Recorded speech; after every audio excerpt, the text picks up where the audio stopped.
যাব। আমি সেই জন্য এলাকাবাসীর প্রতি অনুরোধ করব, কারো প্রতি আমাদের হিংসা নাই, কারো প্রতি আমাদের বিদ্বেষ নাই, কারো ব্যাপারে আমাদের নিন্দা সমালোচনা নাই। আপনি বসেন, আমাদের বক্তব্য শোনেন।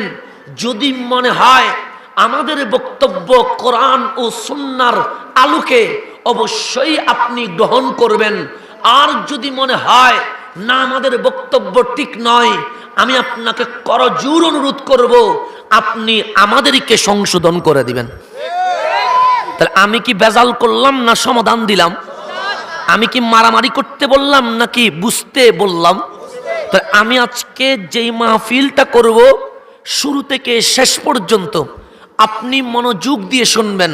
যদি মনে হয় কোরআনের বাহিরে বলেছি, যদি মনে হয় হাদিসের বাহিরে বলেছি, আপনার অধিকার আছে আঙ্গুল তুলে আমাকে বলার যে আপনার কথাগুলো কোরআন সুন্নাহ মোতাবেক হয় নাই। আর যদি বুকে হাত দিয়ে বলতে পারেন কোরআন সুন্নাহ মোতাবেক আলোচনা করেছি, তাহলে গ্রহণ করতে কি কোনো বাধা আছে?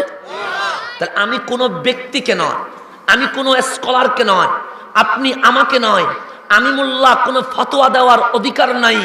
যদি আমার মুখ দিয়ে কোরআন ও হাদিসের কথা বের হয়, অবশ্যই আপনি মানতে পারবেন। আজকে কোনো প্রকার আমার পক্ষ থেকে কিছুই বলবো না, সব কিছু বলবো কোরআন এবং সুন্নাহর আলোকে। সেই কারণে কোরআনের একটি সূরা, এটার নাম সূরাতুল জিলজাল। এই সূরার প্রথম আয়াত ইজা জুলজিলাতিল আরদ জিলজালাহা, এই আয়াতে কারিমা আমি তেলাওয়াত করেছি। তার মানে আজকের মাহফিলে সূরা জিলজালের তাফসীর করার মানসিকভাবে আমি প্রস্তুতি গ্রহণ করেছি। আপনারা কি রাজি আছেন? এখন সামনের দিকে চলে যায়, আস্তে আস্তে করে একটা একটা করে বলবো। সূরাতুল জিলজাল, এই সূরার নাম সূরাতুল জিলজাল। এই সূরার মধ্যে কিয়ামতের কথা বলা হয়েছে। কাল হাসরে জমিন কেমন করে আমাদেরকে বের করে দিবে, আমরা কেমন করে এক হব, আমরা কেমনে আল্লাহর সামনে দাঁড়াবো, এই সমস্ত কিছু যেই সূরার ভেতরে বলেছেন, ওই সূরার নাম সূরাতুল জিলজাল। ওই সূরার নাম সূরাতুল, কিন্তু একটা শব্দ আছে, গভীর মনোযোগ দিবেন, লেখা আছে মদনিয়া। এই সূরাটার নাম মদনী সূরা। তা আপনি যদি দেখেন এই সূরার নাম মদনিয়া, আবার আরেকটা সূরা আছে এখানে সূরাতুল কারিয়া, লেখা আছে মক্কিয়া। তাহলে কোরআনের সূরাগুলো এক প্রকার নয়। কোন সূরার নাম মদনিয়া, কোন সূরার নাম মক্কিয়া। কোরআনের মধ্যে 114 খানা সূরা আছে। কোরআন আমার সংবিধান, কোরআনের বাইরে মুসলমানের কোন সংবিধান। কেন? যদি বলেন হুজুর কেন বললেন এই কথা, কারণ এই কারণে 1500 বৎসর আগে আমার আল্লাহ আমার নবীর উপর এই কোরআন নাজিল করেছেন। বাংলাদেশেও সংবিধান আছে, ইন্ডিয়াতেও সংবিধান আছে, পাকিস্তানেও সংবিধান আছে, কিন্তু আমাদের 71-এর সংবিধান, আজকের সংবিধান অনেক সময় সময়ের চাহিদা অনুযায়ী পরিবর্তন হয়। কথা ঠিক কিনা? যেমন আমি ইসলামিক ল নিয়ে লেখাপড়া করেছি, আমার বর্তমান থিসিস বাল্য বিবাহের উপরে। বাল্য বিবাহ বাংলাদেশ আইন এবং ইসলামিক ল কি বলে, এই বিষয়ে আমার থিসিস গবেষণা চলছে। তো আমি দেখলাম বাংলাদেশে বাল্য বিবাহ আইন 71-এর আগে যেটা ছিল, সেটা আজকে পর্যন্ত 5 বার চেঞ্জ করা হয়েছে। কেন চেঞ্জ করা হলো? কারণ আমরা মানুষ ভুলের ঊর্ধ্বে নয়। যদি আমরা সঠিকই হতাম, তাহলে আইন একবারই থাকতো, সংশোধনের কোনো দরকার। কিন্তু আল্লাহ তাবারক ওয়া তাআলা এই পাক কোরআন খুলে প্রথম আয়াত আলিফ লাম মিম, এর পরের আয়াত বলছে জালিকাল কিতাবু লা রাইবা ফি। আল্লাহ ডাক দিয়ে বলে, বান্দা শোন শোন, তোমাদের যেই দেশ রয়েছে, কেউ বাংলাদেশে, কেউ ইন্ডিয়াতে, কেউ পাকিস্তানে, কেউ আমেরিকা, কেউ চীন, জাপান, তোমাদের নিজস্ব সংবিধান আছে, কিন্তু সময়ের পরিবর্তনে, সময় এবং কাল পাত্র বেঁধে তোমাদের সংবিধান চেঞ্জ হয়, ধারাগুলো পরিবর্তন হয়। আমার আল্লাহ ডাক দিয়ে বলে, বান্দা, ইন্নাদ-দীনা ইনদাল্লাহিল ইসলাম, আমার যেটা নির্বাচিত ধর্ম, ওই ধর্মের নাম ইসলাম। ওই ইসলাম যারা মানবে তাদের নাম মুসলমান। তুমি আমেরিকায় থাকো, তুমি চীন থাকো, তুমি জাপান থাকো, তুমি বাংলাদেশ থাকো, তুমি ভুটান থাকো, বিশ্বের দেশগুলোর সংবিধান ভিন্ন ভিন্ন হতে পারে, কিন্তু বিশ্বের মুসলমানের একটাই সংবিধান, ওই সংবিধানের নাম আল কোরআন। ওই সংবিধানের নাম কি? আল্লাহ বলেন, জালিকাল কিতাব, এটা এমন কিতাব, লা রাইবা ফি, যেখানে কোনো সন্দেহ নাই, যেখানে কোনো চেঞ্জ নাই, যেখানে কোনো পরিবর্তন নাই। বন্ধু আমার, সামনের দিকে চলতে লাগলাম, বাংলাদেশের সংবিধান চেঞ্জ হয়ে যায়, আমেরিকার সংবিধান চেঞ্জ হয়ে যায়, বিশ্বের সংবিধান চেঞ্জ হয়ে যায়। আমাদের বাংলাদেশে লাইব্রেরি আছে না নাই? আছে, অনেক বাংলা বই আছে। আপনারা যারা বাংলা পড়তে পারেন তারা বাংলা বই খুলবেন, যারা ইংরেজি পড়তে পারেন তারা ইংরেজি বই খুলবেন, যারা আরবি পড়তে পারেন তারা আরবি বই খুলবেন। প্রথম পৃষ্ঠায় লেখা আছে, দেখবেন যে এই বইয়ে ভুল থাকতেই পারে, যদি আপনার দৃষ্টিতে কোনো ভুল চোখে পড়ে আমাদেরকে জানাবেন, পরবর্তীতে আমরা সংশোধন করে দিব। লেখা আছে না নাই? প্রত্যেক বই আছে। এমন কোনো বই নাই যেই বইয়ের প্রথম পৃষ্ঠায় প্রকাশকের কথায় এই কথা নাই যে আমার বই ভুল নাই। সবাই বলতে বাধ্য হয়েছে আমাদের বইয়ে ভুল থাকতে পারে। একবার সংশোধন হয়, দ্বিতীয়বার লেখা আছে ভুল থাকতে পারে, দুইবার সংশোধন হয়, তৃতীয়বার লেখা আছে ভুল থাকতে পারে, 10 বার সংশোধন হয়, তারপরও লেখা আছে ভুল থাকতেই পারে। আপনি বিরক্ত হয়ে লাইব্রেরিয়ানকে জিজ্ঞেস করলেন, ওহে লাইব্রেরিয়ান, 10 বার বই সংশোধন হলো, এরপরেও লেখা আছে ভুল থাকতে পারে, কখন ভুল মুক্ত হবে? তখন লাইব্রেরিয়ান বললেও 100 বার নয়, 1 কোটি বারও যদি সংশোধন করা হয়, বইয়ে ভুল থাকতেই পারে, কারণ মানুষ ভুলের ঊর্ধ্বে। কিন্তু আমার আল্লাহ যখন কোরআন নাজিল করতে লাগলেন, আল্লাহ বললেন, টাইপিং এর জন্য মানুষ রাখি নাই, সম্পাদনা পরিষদ রাখি নাই, ডাইরেক্ট লৌহে মাহফুজ থেকে জমিনের নবীর উপর দিতে লাগলাম। আমি আল্লাহ বলতে লাগলাম, যখন তোমার বই বলছে ভুল থাকতে পারে, যখন বিজ্ঞানীর বই বলছে ভুল থাকতে পারে, যখন ইঞ্জিনিয়ারের বই বলছে ভুল থাকতে পারে, যখন ডাক্তারের চিকিৎসা বলছে ভুল থাকতে পারে, আমার আল্লাহ বলেন, লা রাইবা ফি, সর্বপ্রথম আমি আল্লাহ বলে দিলাম, আমার কোরআনে কোনো ভুল নাই, কোনো প্রকার সন্দেহ নাই। এই কোরআনে কোনো ভুল, এই কোরআনে কোনো সন্দেহ। এখন আসেন বন্ধু, আমার সামনের দিকে চলে যায়। আমার কথা কি বুঝতে সমস্যা হচ্ছে? কারণ চট্টগ্রাম থেকে আসছি তো, মাঝে মাঝে ভয় লাগে। ঢাকার হলে ভয় করতাম না, ব্রাহ্মণবাড়িয়ার হলে ভয় করতাম না, কারণ আমাদের চিটাগংয়ের ভাষাটা একটু অন্যরকম, তার কারণে একটু ভয় হয়। অন্য কোথাও গেলে বুঝে না, না বুঝে, বুঝতে কোনো সমস্যা হচ্ছে? এখন সামনের দিকে চলে যায়। কোরআন আমার শুরু হয়েছে। কোরআন আমার কি হয়েছে? সূরাতুল ফাতিহা লেখা আছে না নাই? সূরাতুল ফাতিহা মানে ভূমিকা, প্রারম্ভিকা, ইন্ট্রোডাকশন। আল্লাহ এই সূরা ফাতিহার মধ্যে কোরআন সম্পর্কে কিছু কথা সংক্ষিপ্ত আকারে যেই সূরায় জমা করেছেন, ওই সূরার নাম সূরাতুল ফাতিহা। সূরাতুল, এটা ভূমিকা। এটা কি? কারণ ভূমিকা না পড়লে আপনি বই বুঝবেন না। আপনি যদি বুখারীর প্রথম পৃষ্ঠা কিতাবুল ওয়াহি ইন্নামাল আমালু বিন্নিয়াত পড়েন, আপনি বুখারী বুঝবেন না। আগে আপনাকে মুকাদ্দামাতুল বুখারী, বুখারীর ভূমিকা পড়তে হবে। কেন? কারণ আপনি যদি বুখারীকে না চিনেন, বুখারীর কিতাব বোঝা আপনার পক্ষে সম্ভব। সেই জন্য প্রত্যেক বইয়ে একটা ভূমিকা থাকে। লেখক জানায় আমি কেন বইটা লিখলাম, এই বই পড়লে কি আছে, এই বইয়ে কি নাই, এই বই উপকার কি। আল্লাহ 114 সূরায় সম্মিলিত 30 পারা কোরআন যখন আমাকে দিতে লাগলেন, আপনাকে দিতে লাগলেন। রসুলে পাকের মাধ্যমে আল্লাহ একটা ভূমিকা পাঠালেন, ওই ভূমিকার নাম সূরাতুল ফাতিহা। সেই জন্য এই সূরাতুল ফাতিহাকে বলা হয় উম্মুল কিতাব, কোরআনের মা। কেন বলছে? প্রথম পারা থেকে 30 পারা সূরাতুন নাস পর্যন্ত যত জ্ঞান, যত বিজ্ঞান, যত নলেজ, সবগুলো যেই সূরার ভেতরে আছে, ওই সূরার নাম সূরাতুল ফাতিহা। ওই সূরার নাম কি? আপনার বাচ্চার যদি পেট খারাপ হয়, কামড়ায়, যদি ছেলে অসুস্থ হয়, মেয়ে যদি অসুস্থ হয়, ঘরের মধ্যে যদি অশান্তি হয়, আপনার চোখে মুখে কানে কোথাও যদি ডিস্টার্ব দেয়, আপনি সূরা ফাতিহা পড়ে ডেইলি ফুক দিবেন, দেখবেন ভালো হয়ে যাবে। দেখবেন কি হয়ে যাবে। এখন তো আমাদের ফুতে কাজ হয় না। কেন? নিজেরা যখন ঠিক নাই তখন ফুতে কাজ হয় না। নিজে যদি ঠিক হয়, দেখবেন সব কিছুতে কাজ হবে। সব কিছুতে কি হবে? তো দোষ কার? কোরআনের না আমার? আমার। আমি ঠিক নাই বলে সূরা ফাতিহা পড়লে ফুয়া দিলাম, কাজ হয় নাই। সূরা ইখলাস পড়ে ফুয়া দিলাম, কাজ হয় নাই। কেন? সে দোষ কোরআনের নয়, দোষ তোমার। দোষ কার? তাহলে সূরা ফাতিহাকে উম্মুল কিতাব বলা হয়।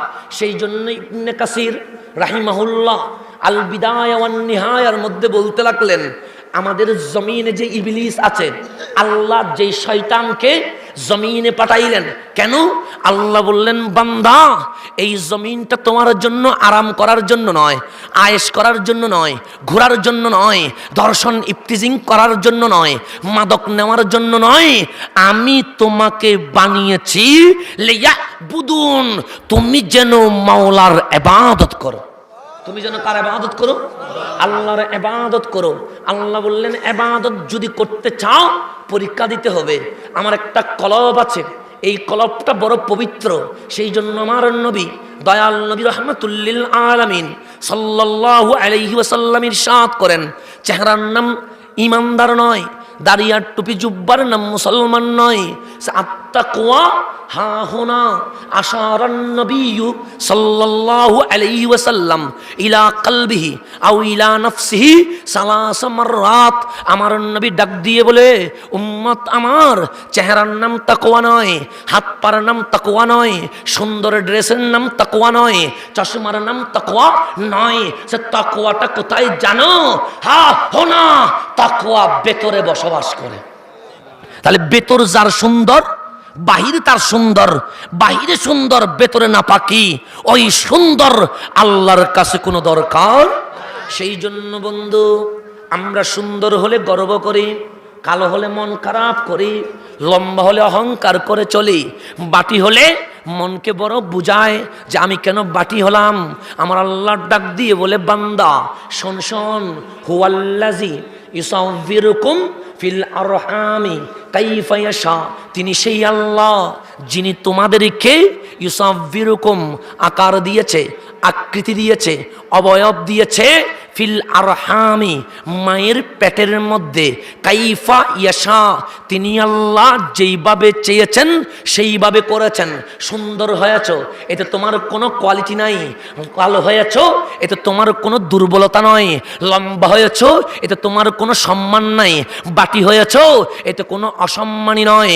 কারণ তুমি যখন মায়ের পেটে আসতে লাগলা, আমি মাওলার কাছে তোমাকে যেরকম সুন্দর লেগেছে, আমি আল্লাহ তোমাকে সেইভাবেই বানিয়ে দিয়েছে। তাহলে আপনি চেহারাটা সুন্দর, আপনার কোয়ালিটি নয়, বানিয়েছেন কে? আপনি কালো, আপনার কোনো অক্ষমতা নয়, বানিয়েছেন কে? আপনি লম্বা, আপনার কোনো স্ট্যাটাস নাই, করেছেন কে? আল্লাহ। আপনি বাটি, অসম্মানী নয়, করেছেন কে? তা আল্লাহ বলে, সুন্দর হও, কালো হও, লম্বা হও, বাটি হও, এটা দুনিয়াতে মানুষই বিরোধ করে, কিন্তু সবাই আহসানা তাকদীম, আমি আল্লাহর কাছে বড় সুন্দর। আমি আল্লাহর কাছে, তো আমিও সুন্দর, আপনিও সুন্দর। তার দুনিয়াতে কোনো রাগ করার দরকার নাই। কে আমারে বিশ্রী করলো দেখার দরকার নাই, কে আমারে সুন্দর বললো দেখার কোনো দরকার নাই। আমার আল্লাহ ডাক দিয়ে বলে, বান্দারে, তোমাকে কেউ যদি কালো বলে মন খারাপ করিও না, কারণ তুমি তো আমি আল্লাহর কাছে সুন্দর।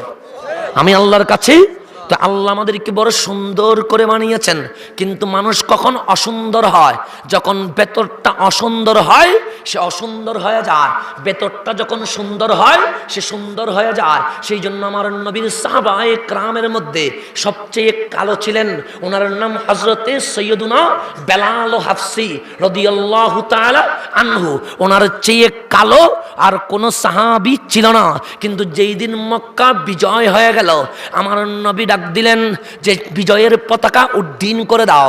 আজকে সিদ্দিক আকবর বড় খুশি, আজকে ফারুক আজম বড় খুশি, আজকে ওসমান জিন্নুরাইন বড় খুশি, আজকে মাওলা আলী বড় খুশি, আজকে ১৬ লক্ষ সাহাবী আল্লাহু আকবরের তাকবীর দিয়ে পুরা জমিন কাঁপিয়ে তুলছে, একজন আরেকজনকে জড়িয়ে ধরছে, একজন আরেকজনের দিকে তাকে হাসায়। কেন? যেই মক্কায় আমাদেরকে মেরেছিল, যেই মক্কা থেকে আমাদেরকে বের করে দিয়েছিল, আজ সেই মক্কা আমার নবীর দখলে চলে এসেছে, আমার নবীর দখলে চলে এসেছে। এখানে অনেক বড় ঘটনা, এগুলো বলতে গেলে আমি এখান কোরআনের তাফসীর করতে পারবো না। আমি শুধুমাত্র বুঝাচ্ছি সাদা আর কালো, যেটা আমি পার্থক্য করি।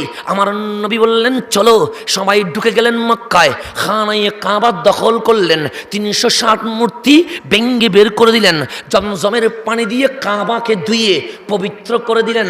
আল্লাহ ডাক দিয়ে বললেন ইজা জাআ নাসরুল্লাহ, ওহে আল্লাহর নবী, আমি যে ওয়াদা করেছিলাম বিজয় আপনার হাতে। যেখানে আপনাকে পাগল বলেছিল, যারা আপনাকে পাথর মেরেছিল, যারা আপনাকে সিজদার মধ্যে গরুর ভুঁড়ি তুলে দিয়েছিল, যারা ঘরের ভিতরে তালা মেরে দিয়েছিল, যারা আপনি যখন হাঁটেন আপনাকে বিশ্রী বিশ্রী গালি দিয়েছিল, আজ তারা দুর্বল হয়ে গেছে। আজ মক্কা ইসলামী শাসন কায়েম হয়ে গেছে।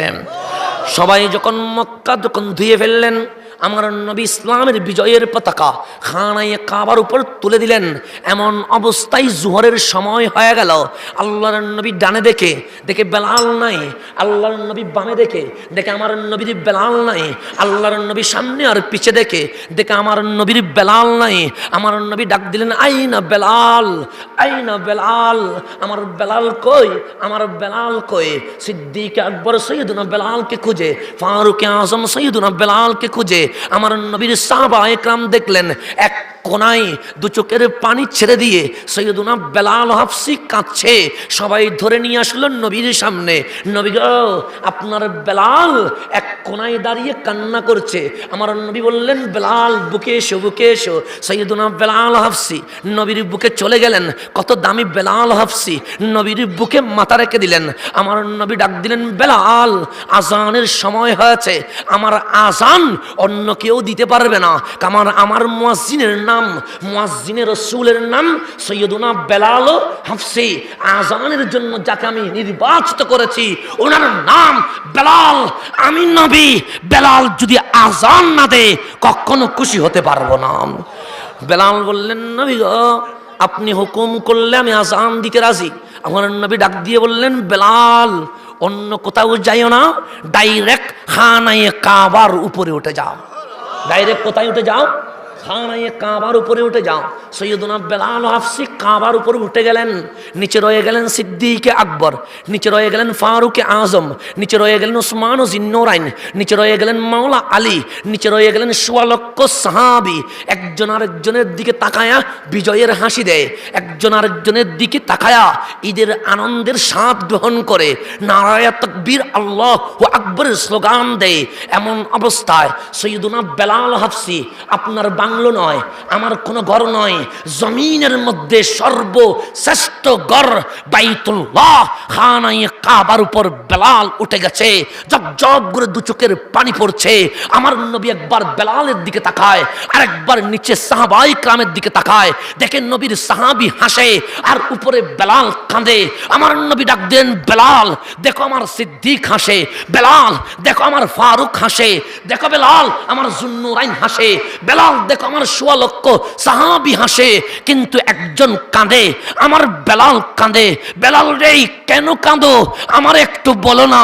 সৈয়দুনা বেলাল বলেন, নবী গো, সিদ্দিক হাসে আনন্দে, ফারুক হাসে আনন্দে, 1.25 লক্ষ সাহাবী রাদিয়াল্লাহু তাআলা আনহুম হাসে আনন্দে, আমি বেলাল কাঁদি দুঃখে নয়, আমি বেলালও কাঁদি আনন্দে। নবীরাই কেন জানেন? সিদ্দিক আমার চেয়ে বড় দামি, ফারুক আমার চেয়ে বড় দামি, উসমান যিন্নুরাইন আমার চেয়ে বড় দামি, মাওলা আলী আমার চেয়ে বড় দামি। 1.25 লক্ষ সাহাবীদের মধ্যে অসংখ্য সাহাবী আছে যারা পজিশনে আমার চেয়ে অনেক দামি।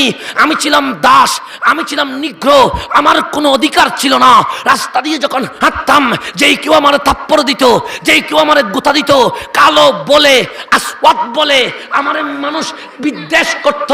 নবীরেই আমার কোনো অধিকার ছিল না। উমাইয়া যখন আমার উপর অত্যাচার বাড়াইয়া দিল, আমি যখন আর সইতে পারি নাই, তখন মাওলার দরবারে হাত দিলাম, আল্লাহ, বেলাল কি মানুষ নয়? মাওলা, বেলাল কি পশু হয়ে জন্ম নিয়েছে? বেলাল কি মানুষত্বের কোনো অধিকার পাবে না? আল্লাহ, তোমার রহমানিয়তের দয়া কখন শুরু হবে? আমি মুনাজাত করতে বাকি, আমার চোখ চলে গেল আপনি নবীর দিকে।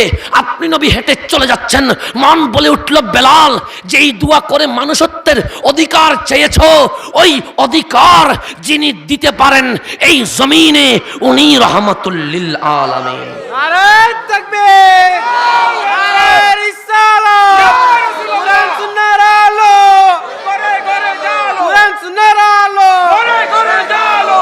তাহলে উনি রহমাতুল লিল। আমি বেলাল দলিল খুঁজি নাই, আমি বেলাল কোনো প্রমাণ চাই নাই।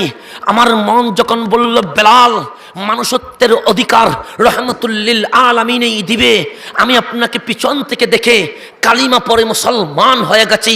সেই দিন থেকে বেলাল আর দাস নয়, বেলাল আর গোলাম নয়, এখন বেলাল হয়ে গেছে স্বাধীন। সেই দিন থেকে বেলাল এখন আর নিগ্র নয়, সেই দিন থেকে বেলাল হয়ে গেছে মুয়াজ্জিনে রাসূল। নবীরেই আমার দামি হওয়া, আপনি নবীর কারণে। আমি ছিলাম গোলাম, সিদ্দিক আকবরের টাকার বিনিময়ে আমি দাস মুক্ত হয়ে স্বাধীন হয়েছি। সেই দিক থেকে খেয়াল করলে সিদ্দিক আমার মুনিফ হয়ে যায়, মুনিফ আমার নিচে। কিন্তু বেলাল কালো হওয়ার পরেও আজ কাবার উপরে। বেলাল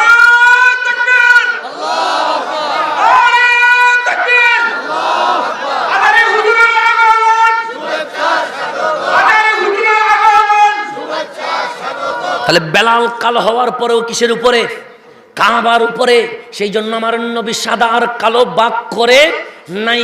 সৈয়দুনা বেলালের দিকে তাকায়া ডাক দিলেন, আমি রহমাতুল লিল আলামিন এমন একটা ধর্ম নিয়ে আসলাম, যেই ধর্মের নাম ইসলাম, যেই ধর্মের নামাজের ভেতরে যেখানে দাঁড়ায় বেলালও সেখানে দাঁড়াবে। এতে সরকার আর প্রজা, প্রেসিডেন্ট আর নেতা, এর মধ্যে কোনো পার্থক্য নাই। আমি এমন ইসলাম নিয়ে আসলাম, যে ইসলামের রোজা যদি থাকতে হয় রিক্সাওয়ালা, ভ্যান গাড়িওয়ালা, তাহলে থাকতে হবে কোটিপতিকেও। সেই জন্য আমার নবী বললেন, কারো যদি টাকা বেশি হয় আর কেউ যদি গরিব হয়, তাহলে ধনী ব্যক্তি জেনে নাও, গরিবের সম্পদ তোমার ভেতরে চলে গেছে, তোমার টাকা থেকে গরিবকে দান করে দাও। আমার ইসলাম কত দামি, আমার ইসলাম কত সাম্যের। যখন বেলাল আর কোনো দাসের অধিকার নাই, আর কোনো দাস প্রথা নাই, আমি নবী মক্কা বিজয়ের দিন দাস প্রথা বন্ধ করে সমস্ত মানব জাতিকে স্বাধীন মানব হিসেবে ঘোষণা করলাম। আমার নবী ডাক দিয়ে বললেন, শুধু মানুষ পুরুষ নয়, ও আমার বেলাল, ও আমার বেলাল, শোনো শোনো, শুধু পুরুষ নয়, নারীদেরকেও মর্যাদা দিয়ে গেলাম। নারী যখন মা হয়, তখন নারীর পায়ের নিচে সন্তানের বিহস্ত হয়ে যায়। নারী যখন বউ হয়, তখন স্বামীর সাক্ষী বউ হয়ে যায়। আর নারী যখন কন্যা হয়, তখন বাবার জান্নাতের গ্যারান্টি হয়ে যায়। আমার নবী বললেন, শুধু নরনারীর অধিকার দেয় নাই, আজকে পশু পাখিরও অধিকার দিলাম। যদি ইসলামী শাসন দেশে কোন কুকুর না খেয়ে মারা যায়, সেটার দায়িত্ব প্রেসিডেন্টকে নিতে হবে। সেটা দায়িত্ব কাকে নিতে হবে? বেলাল, আজকে থেকে তুমি কখনো দাস বলে কখনো মনে নিবে না। কেন? কারণ আমি তোমাকে কাবার উপর তুলে দিয়ে জাতির সামনে মেসেজ দিলাম, ইসলামে কালো সাদার কোনো ব্যবধান নাই, কোটিপতি আর গরিবের কোনো ব্যবধান নাই, সবাই এক কাতারে আসবে। ওই ধর্মের নাম ইসলাম। ওই ধর্মের নাম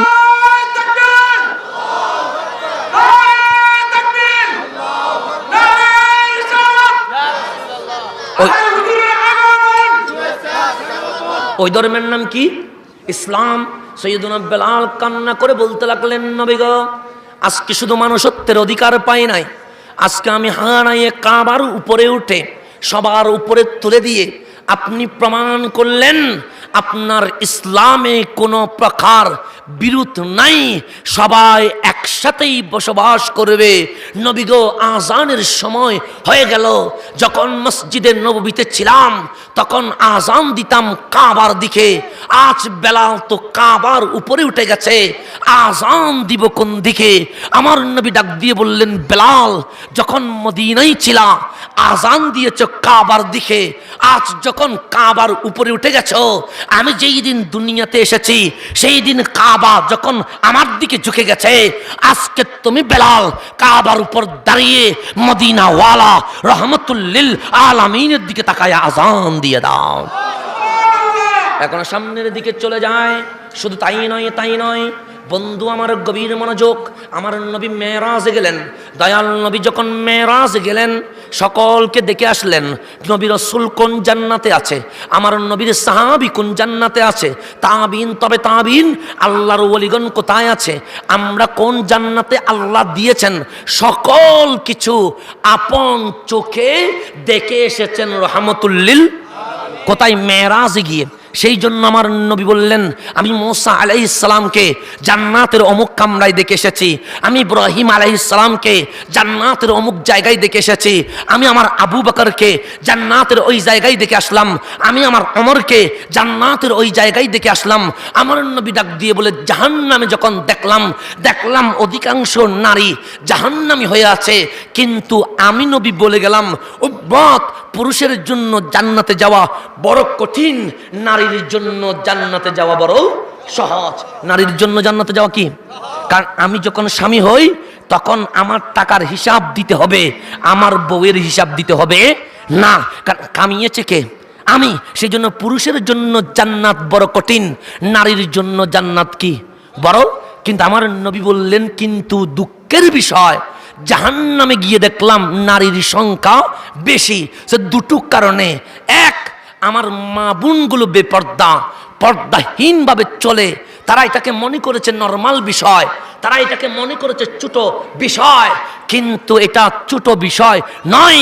জাহান্নামে যাওয়ার অন্যতম কারণ বেপর্দায় চলাচল করা। বেপর্দায় কি করা?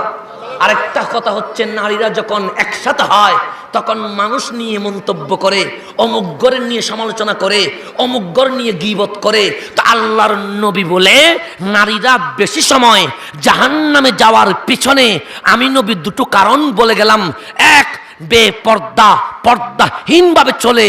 দুই, মানুষ নিয়ে সমালোচনা করে, অমুকের কথা অমুককে বলে, অমুকের কথা অমুককে বলে, গীবত পরনিন্দা করে। তা আমার মা বোনকে বলে যায়, পর্দাহীন নয়, পর্দার সাথে চলিয়েন, মানুষের নামে গীবত করিয়েন না, মানুষ সম্পর্কে ভালো বলিয়েন, আপনার জন্য মাওলা অটোমেটিক জান্নাত রেডি করে রেখেছে। আপনার জন্য মাওলা কি রেখেছে? তা আমার নবী যখন জান্নাত দেখে আসলেন, ডাক দিলেন, সাহাবী আমার, আমি জান্নাতের প্রত্যেক দরজায় গেলাম, জান্নাতের প্রত্যেক বাগানে গেলাম, জান্নাতের প্রত্যেক অলিতে গলিতে গেলাম। আমি নবী সমস্ত জান্নাত বিচরণ করে আসলাম, প্রত্যেককে আপন আপন রুমে খুঁজে পেলাম, কিন্তু একজন আমার উম্মত আছে। আপনি যদি জান্নাতে যান, আল্লাহ যদি দয়া করে মায়া করে, আমরা তো আমল দিয়ে আর জান্নাতে যেতে পারবো না, আমাদের তো নামাজ রোজা দিয়ে জান্নাতে যেতে পারবো না। এমন কি ইবাদত করেছি মাওলা আমাকে জান্নাতে দিবে? আমার তো কোনো যোগ্যতা নাই, কোয়ালিটি নাই, আল্লাহ আমাকে জান্নাত দিবে। যদি আল্লাহ আমাদেরকে জান্নাত দেয়, সেটা আল্লাহর দয়া। সেটা আল্লাহর কি? আল্লাহর দয়া ছাড়া আর কিছু। কারণ আপনি যদি মনে করেন আমি নামাজ পড়ি হুজুর, আমি রোজা রাখি, আমি হজ করি, আমি যাকাত দিই, আপনি নিজের ভেতরে একবার চিন্তা করে দেখেন, যেই নিঃশ্বাস আমি নিচ্ছি সেই নিঃশ্বাস আমার নয়, সেটা আল্লাহর। যেই মাথাটা বিবেকটা আছে সেটা আমার নয়, সেটা আল্লাহর দেওয়া। আমার চোখ কান মুখ এগুলো আমার নয়, এগুলো দেওয়া কার? আল্লাহর। আমার সোল থেকে নখ পর্যন্ত সমস্ত বডি দিয়েছেন কে? আমার হাত যদি কেটে যায়, বিজ্ঞান কি আমাকে হাত দিতে পারবে? আমার চোখ যদি চলে যায়, বিজ্ঞান কি আমাকে চোখ দিতে পারবে? সমস্ত কিছু দিলেন আল্লাহ। সামনে দেখলে দেখবেন সবগুলো আল্লাহর, পিছনে দেখলে দেখবেন সবগুলো আল্লাহর, উপরে দেখলে দেখবেন সবগুলো আল্লাহর, নিচে তাকাইলে দেখবেন সবগুলো আল্লাহর। আপনি যদি আপনার ভেতরে তাকান, সবগুলো আল্লাহর। তো আল্লাহর দেওয়া জিনিস দিয়া আল্লাহর ইবাদত না করে আমরা কার ইবাদত করব? কারো ইবাদত করতে পারবো? শুধু তাই নয়, এই গ্লাসে যদি পানি রাখেন, পানিগুলো কার? বিজ্ঞান দিয়েছে? আল্লাহ দিয়েছে। তা আমি আল্লাহর জিনিসে খাই, আল্লাহর জিনিস দিয়ে কথা বলি, আল্লাহর জিনিস দিয়ে দেখি, আল্লাহর জিনিস দিয়ে শুনি, আল্লাহর জিনিস দিয়ে হাঁটি, আল্লাহর জিনিস দিয়ে ধরি। তা আমরা আল্লাহর ইবাদত না করে কোন মূর্তির ইবাদত করতে পারবো? কোনো অধিকার? সেই জন্য বন্ধু আমার, আপনি যদি মনে করেন ইবাদত দিয়ে জান্নাতে যাবেন, আল্লাহর যেই নিয়ামত দুনিয়াতে দিলেন, ওই নিয়ামতের সামনে আমার ইবাদত কিছুই নয়। তা আল্লাহ যদি আমাকে জান্নাত দেয়, এটা আল্লাহর দয়া, এটা আল্লাহর রহমত। সেই জন্যই আমি যদি জান্নাতে যাই, আপনি যদি জান্নাতে যান, কেউ আল্লাহরে জিজ্ঞেস করার কোনো ক্ষমতা, আবার আমাদেরকে যদি জাহান্নামেও দেয়, আপত্তি করার কোনো সুযোগ। তাই আল্লাহ যদি আমাদেরকে দয়া করে জান্নাতে পাঠায়, যেই জান্নাতে আমাদেরকে রাখবে, সেই জান্নাতে আল্লাহ কি নবীর সাহাবীকে রাখবে? রাখবে না। কারণ আমাদেরকে দিলে নিচে দিবে, ওনাদেরকে দিলে উপরে দিবে। তাহলে সবার জন্য নির্দিষ্ট কামরা, রুম, বাগান আছে। এই জায়গা থেকে ওই জায়গা ওনার, এই জায়গা থেকে ওই জায়গা ওনার। একজনের জান্নাতে আরেকজন যেতে পারবে? আমার দয়াল নবী ডাক দিয়ে বললেন, আমি 8টি জান্নাত ভ্রমণ করলাম, সমস্ত উম্মতকে ডেকে আসলাম। সমস্ত উম্মতের জন্য নির্দিষ্ট রুম আছে, কামরা আছে, বালাখানা আছে। কিন্তু আমি নবী দেখলাম একজনের রুমে আরেকজন যাওয়ার অনুমতি নাই। কিন্তু আমি নবী যখন জান্নাতের অলিতে গলিতে হাঁটতে লাগলাম, আমি একজন উম্মতের জুতার আওয়াজ শুনেছি। ওই উম্মত সমস্ত জান্নাতে বিচরণ করার ক্ষমতা আছে। তাই নবীর উম্মতের মধ্যে কয়জনের? একজনের ক্ষমতা আছে। কিরকম ক্ষমতা? একটা জান্নাতে নয়, সকল জান্নাতের অলিতে গলিতে, রুমে রুমে, বাগানে বাগানে যাওয়ার ক্ষমতা। তাহলে আল্লাহ আমাদের মতো উম্মতের মধ্য থেকে একজন উম্মতকে বাছাই করলেন। ওই উম্মতকে বলে দিলেন, তোর পাসপোর্ট লাগবে না, ভিসা লাগবে না। আমি আল্লাহ এমন খুশি হয়ে গেলাম তোমার উপরে, তুমি সমস্ত জান্নাতের অলিতে গলিতে হাঁটতে পারবা, কামরায় কামরায় যেতে পারবা। আজকে যদি মনে হয় অমুক বাগানে ঘুরবা, তুমি অমুক বাগানে ঘুরবা। আজকে যদি মনে হয় ওই নদীতে ভ্রমণ করবা, তুমি ওই নদীতে ভ্রমণ করবা। আমার নবী ডাক দিয়ে বলে, উম্মত, আমি জান্নাতের যেখানে যেখানে কদম মোবারক রাখলাম, সেখানে সেখানে ওই উম্মতের জুতার আওয়াজ আপন কানে শুনতে পেয়েছে। ওনার চেয়ে আর কোনো দামি আছে? বড় দামি কিনা? আমার নবী ডাক দিয়ে বললেন, তোমরা কি জানতে চাও তিনি কে? সাহাবায়ে কেরাম ডাক দিয়ে বলেন, লাব্বাইক ইয়া রাসূলুল্লাহ, নবীরেই আমরা জানতে চাই। উনি কে? আমার নবী সৈয়দুনা বেলালের দিকে তাকায়া বলে, বেলাল, ওই মানুষটাকে? বেলাল বলে, আমি তো জানি না। আমার নবী ডাক দিয়ে বলে, আমি যখন জান্নাতের অলিতে গলিতে, বাগানের নদীতে ভ্রমণ করতে লাগলাম, আমি যার জুতার আওয়াজ সমস্ত জান্নাতে শুনেছি, ওই ব্যক্তির নাম মুআজ্জিনে রাসূল হযরতে বেলাল হাফসি। হযরতে বেলাল। আমি যদি নদীতে ঘুরি, আমার বেলাল দেখি সেখানে। আমি যখন বাগানে, আমার বেলাল দেখি সেই বাগানে। আমার বেলাল সমস্ত জান্নাতে ঘুরে। তা আল্লাহ কি সাদা কালোর মধ্যে ভাগ করেছে? ভাগ করে নাই। জান্নাতে বিচরণ করার ক্ষমতা দিয়েছেন কাকে? হযরতে বেলালকে। আল্লাহর নবী ডাক দিলেন, বেলাল তোমার এমন কি আমল আছে যেই আমলের কারণে আল্লাহ এমন রাজি হলো? সবার জন্য নির্দিষ্ট সীমা, তোমার জন্য কোনো সীমা নাই। বেলাল বলো না তোমার এমন কি আমল আছে? হযরতে বেলাল হাফসি কাঁদতে লাগলেন, নবী গো আমার কোনো পরিচয় ছিল না, আমার কোনো ঠিকানা ছিল না, সর্বপ্রথম ঠিকানা দিয়েছেন আপনি নবী, সেই ঠিকানার নাম মুয়াজ্জিনে রাসূল। আপনি নবীর কারণে আমি দামি হয়েছি, আমার কোনো মূল্যায়ন ছিল না, আপনি নবীর কারণে আমার মূল্যায়ন হয়েছে। নবী রে, আমার দামি হওয়ার পিছনে একটা জাত বড় বড় অবদান রেখেছে, ওই জাতের নাম রহমতুল্লিল। আমার নবী ডাক দিয়ে বললেন, বেলাল সাদাক্তা, কথা ঠিক বলেছ, মিথ্যা বলো নাই। তুমি যে দামি হয়েছ আমি নবীর কারণে, কিন্তু আমার সোহবতে আসার পরে এমন কি আমল করেছো যেই আমলের কারণে মাওলা রাজি হয়েছে? বেলাল ডাক দিয়ে বলেন, নবী গো যেই দিন আমাকে ডাক দিলেন, বেলাল আজকে থেকে তোমার একটা ডিউটি, তোমার একটা দায়িত্ব আছে। আমি জিজ্ঞেস করলাম কি দায়িত্ব? আপনি বললেন আমার মুয়াজ্জিনের দায়িত্ব। নামাজের সময় যখন হবে আজান দিবে বেলাল, নামাজের সময় যখন হবে একামত দিবে বেলাল। আজান একামতের দায়িত্ব নবুয়তের দফতর থেকে সর্বপ্রথম মুয়াজ্জিন হযরতে বেলালের নাম আমি নবী ঘোষণা করে দিলাম। আমি নবী কি করে দিলাম? তো আপনি নবী যখন বললেন আজান দিবে বেলাল, সেই দিন আমি মনে মনে নিয়ত করেছি, আজান দিতে গেলে অজু লাগে, একামত দিতে গেলে অজু লাগে, নামাজ পড়তে অজু লাগে, সেটার মধ্যে পবিত্র থাকতে হয়। অপবিত্র থাকলে আল্লাহ ইবাদত কবুল করে না। নবী গো যেদিন আমাকে ডেকে বললেন, বেলাল আজান দেওয়ার দায়িত্ব তোমার, তো ডেলি যখন 5 বার আজান দিতে হবে, আমি বেলাল মনে মনে নিয়ত করলাম আমার দয়াল নবী অন্যান্য সাহাবীদের থেকে ভাগ করে আমি বেলালকে মুয়াজ্জিনের দায়িত্ব দিল। সুতরাং বেলাল কখনো অজু ছাড়া থাকবে না, অপবিত্র থাকবে না। বেলাল 24টা ঘন্টা অজু অবস্থায় থাকবে, অজু অবস্থায় থাকবে। নবী গো যেদিন থেকে আপনি মুয়াজ্জিন ডিক্লার দিলেন, সেদিন থেকে আমি একদিনও অজু ছাড়া থাকি নাই। অজু ভাঙতে দেরি, অজু করতে দেরি করি নাই, ঘুমাইতে গেলে অজু করেছি। চোখ খোলা মাত্র আমি মোবাইল টিপি, আপনি ফেসবুক দেখেন, আমার বেলাল বলেন চোখ খোলা মাত্র দুনিয়ার সূর্য দেখার আগে আমি বেলাল অজু করে ফেলি। আমি বেলাল কি করে ফেলি? যতবারই অজু করলাম ততবারই একটা কাজ করেছি, অজুকে সম্মান করে, অজুকে তাজিম করে, তাহিয়াতুল আদু অজুর সম্মানে আমি বেলাল 2 রাকাত নফল নামাজ আদায় করি। কয় রাকাত? কয় রাকাত? তো যতবার বেলাল অজু করে ততবার বেলাল কয় রাকাত নামাজ পড়ে? 2 রাকাত।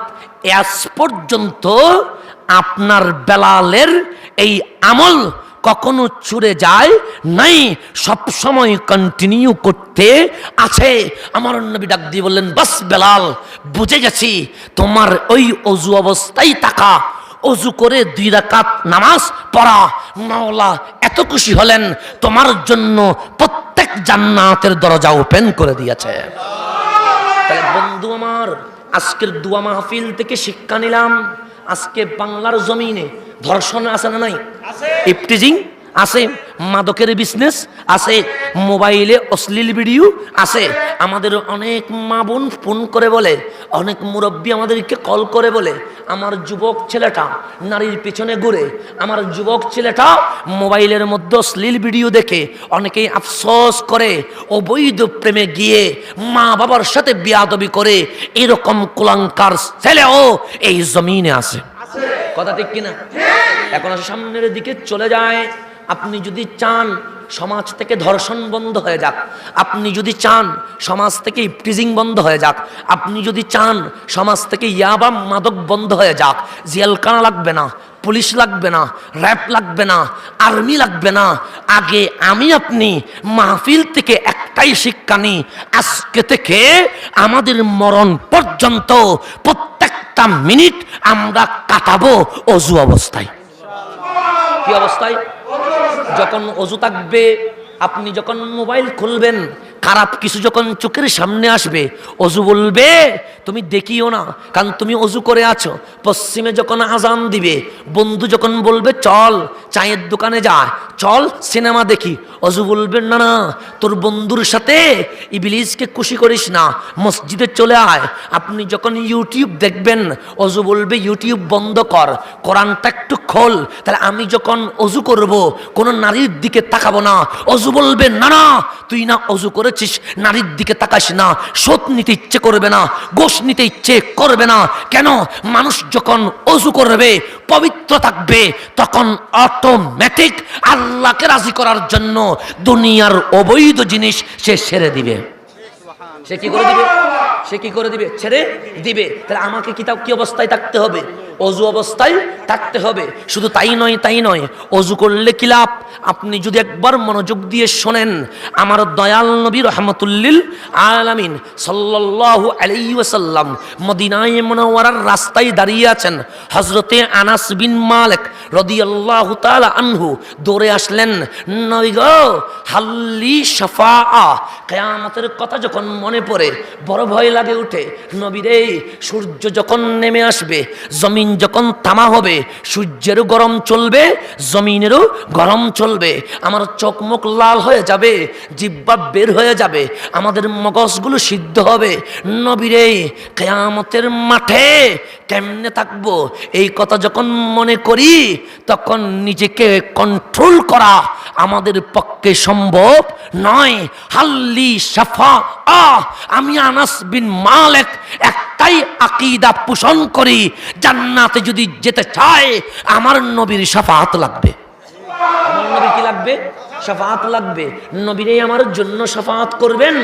আপনি আমার জন্য হাল্লি শাফাআ, আমার জন্য কি শাফাআত আছে আপনার পক্ষে?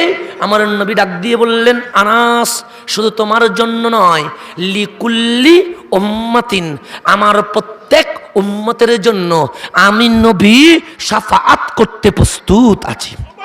শাফাআত করতে কি আছি? প্রস্তুত আছে। হযরতে আনাস বিন মালিক রাদিয়াল্লাহু তাআলা আনহু ডাক দিয়ে বললেন, নবী গো, সেখানে বাবা আদম আলাইহিস সালামের উম্মত থাকবে, হযরতে নূহ আলাইহিস সালামের উম্মত থাকবে, হযরতে ইব্রাহিম আলাইহিস সালামের উম্মত থাকবে, হযরতে মূসা আলাইহিস সালামের উম্মত থাকবে। 1 লক্ষ মতান্তরে 2,24,000 নবী রাসূলের উম্মত থাকবে। আপনি নবীরও উম্মত থাকবে। অগণিত উম্মতের মধ্যে আপনি নবী, আপনার উম্মতকে চিনবেন কেমনে? আপনার উম্মত কি? কারণ যে মানুষ দেখতে একরকম না দুই রকম? একরকম। চোখ সবারই দুইটা, কান সবারও দুটা, মুখ সবার একটা, হাত পা সবারই একই রকম। এতগুলো মানুষ বাবা আদম সফিউল্লাহ আলাইহিস সালাম থেকে শুরু করে কিয়ামত পর্যন্ত আমরা কিয়ামতের মাঠে দাঁড়িয়ে যাব। আনাস বিন মালিক বলেন, যখন সকল নবীর উম্মত নফসি নফসি করবে, আপনি নবী আপনার উম্মতকে ভাগ করবেন কেমনে? আমার নবী ডাক দিয়ে বললেন, সাহাবী শোনো, কাল হাসরের ময়দানে আল্লাহ 120টা উম্মতের বান্দার কাতার করবে। 100 কয়টা? 20টা। আমার নবী বললেন 40টা কাতার অন্যান্য নবী রাসূলের উম্মতের, আর 80টা কাতার একলা আমি নবীর উম্মতের। আমার নবীর উম্মতের উম্মত বেশি না কম?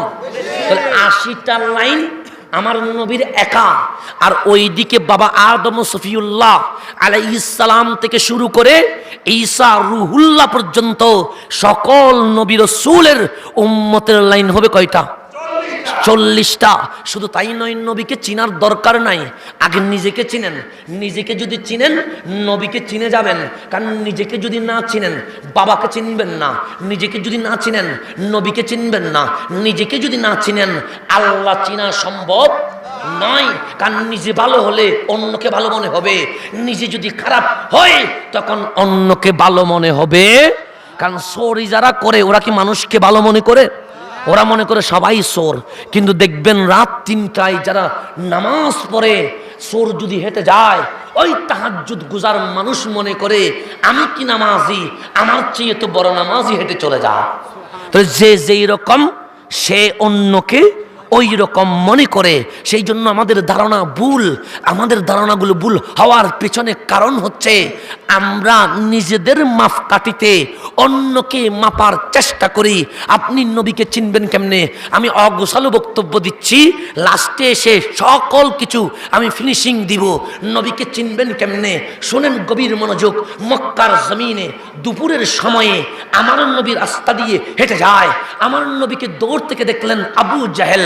আবু জাহেল ডাক দিয়ে বললেন, দাঁড়ান দাঁড়ান, আমি দুনিয়ার জমিনে অনেক সুন্দর সুন্দর জিনিস দেখেছি, কিন্তু যেই দিন আপনি নবীকে দেখেছি আপনার চেয়ে বিশ্রী আর কিছু দেখি নাই।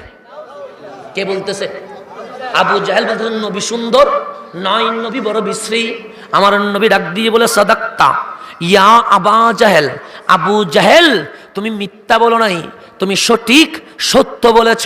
আমার নবীর আবু বকর সিদ্দিক আমার নবীর দিকে তাকায়া রইলেন, ডাক দিয়ে বললেন, নবী গো, আমি সূর্যের কিরণ দেখেছি, চাঁদের মিটিমিটি আলো দেখেছি, তারকারাজির ঝিকিমিকি দেখেছি, সমুদ্রের সুন্দর ঢেউ দেখেছি, সারি সারি গাছের ছায়া দেখেছি।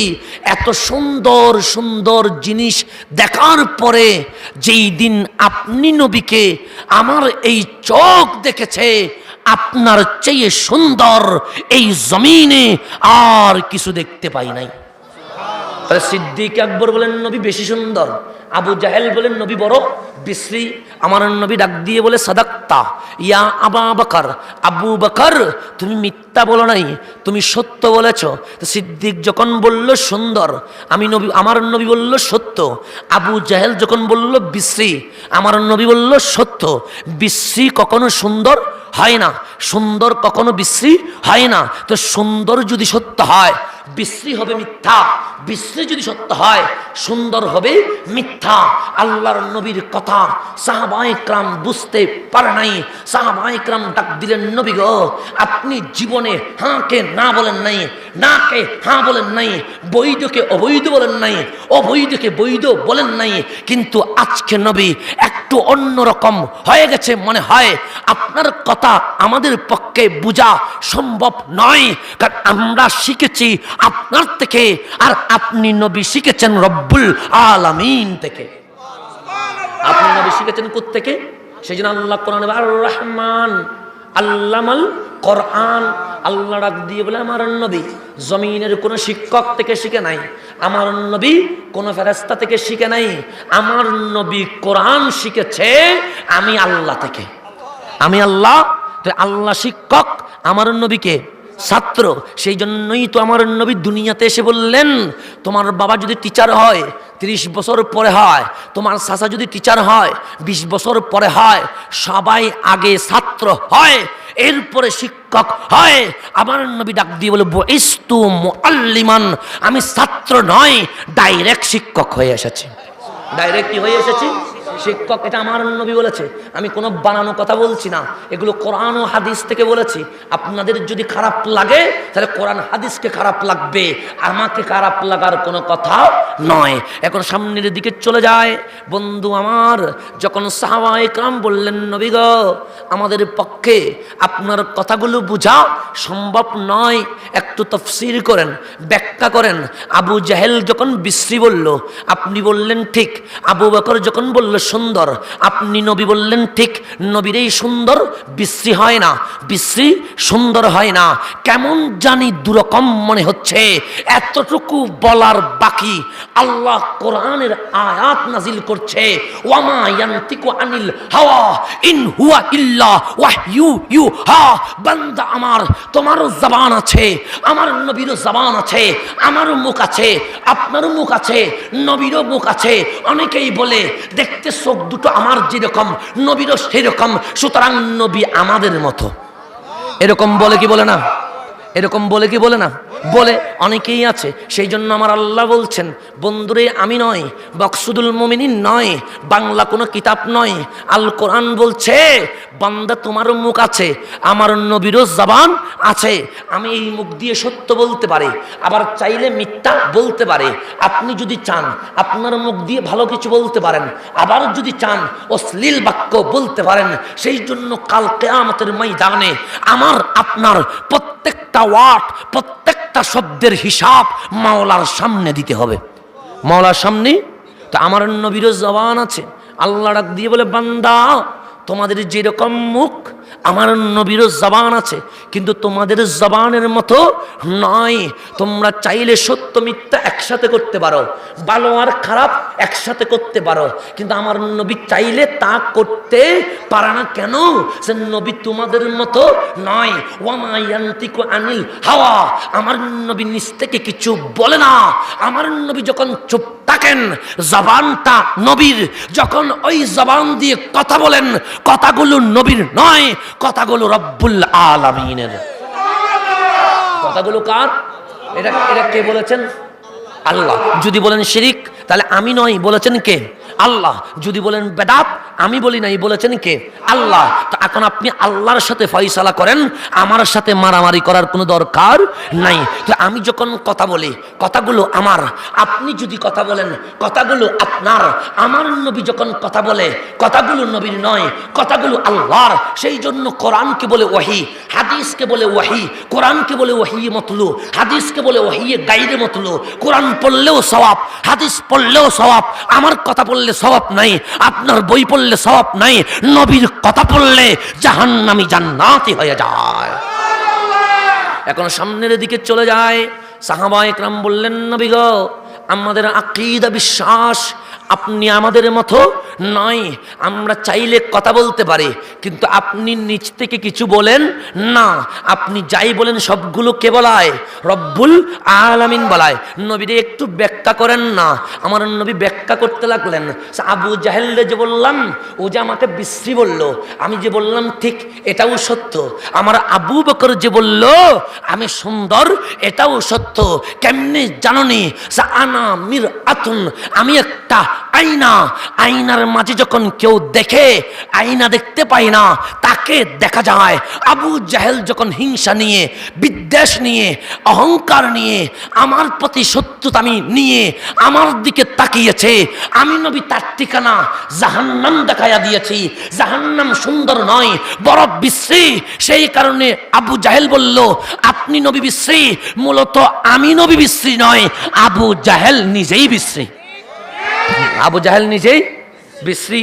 তা আবু বকর যে বলল সুন্দর, আবু বকর যখন আমার মোহাব্বত নিয়ে, আমার প্রেম নিয়ে, আমার ভালোবাসা নিয়ে, যখন আমার আদব নিয়ে আমার দিকে তাকিয়েছে, আমি আবু বকরকে জান্নাতুল ফেরদাউস দেখাইয়া দিয়েছি। জান্নাত বড় সুন্দর। সেই জন্য আমার আবু বকর বলছে আপনি নবী বড় সুন্দর। মূলত সে আমাকে দেখে নাই, আবু বকর নিজের ঠিকানা দেখে ফেলেছেন। সেই জন্য বন্ধুরে, কারো চোখ দিয়ে নবীর গুণগান দেখে, কারো চোখ দিয়ে নবীর দোষ দেখে, কারো মুখ দিয়ে নবীর শান বের হয়, কারো মুখ দিয়ে নবীর ব্যাপারে কটু বক্তব্য বের হয়।